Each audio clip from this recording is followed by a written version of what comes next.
بسم اللہ الرحمن الرحیم۔ السلام علیکم ورحمۃ اللہ وبرکاتہ۔ روحانی امراض کو کیسے تشخیص کیا جائے؟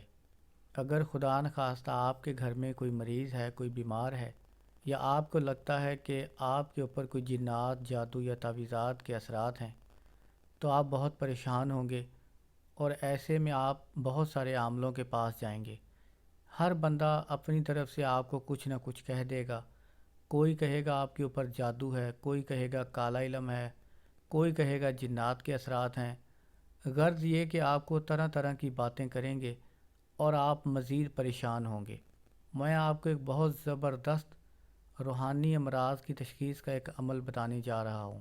آپ اس عمل کو غور سے سنیں اور اس پر عمل کریں۔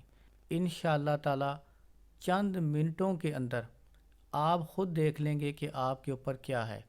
آپ کے اوپر جنات کے اثرات ہیں، جادو کے اثرات ہیں، یا آپ کے اوپر کوئی اور معاملہ ہے۔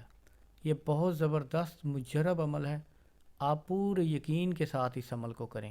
مجرب اور آزمودہ عمل ہے۔ عمل کا طریقہ یہ ہے کہ آپ مریض کی پہنی ہوئی قمیض لے کر، جو کم از کم ایک دن پہلے تک پہنی ہوئی ہو، وہ قمیض آپ لمبائی کی طرف ناپ لیں، اور پھر اس کے اوپر 7 مرتبہ اول آخر درود شریف کے ساتھ پہلے آپ درود ابراہیمی پڑھیں، اور پھر 7 مرتبہ سورۃ فاتحہ شریف پڑھیں، اور پھر سورۃ فلق 3 مرتبہ پڑھیں، پھر سورۃ ناس 3 مرتبہ پڑھیں، اور 3 مرتبہ آیت الکرسی پڑھ کر اس قمیض کے اوپر دم کر دیں، پھونک مار دیں، اور دوبارہ لمبائی کی پیمائش کریں۔ اگر لمبائی پہلے سے کم ہو جائے تو اس کا مطلب ہے کہ مریض پر جنات وغیرہ کے اثرات ہیں۔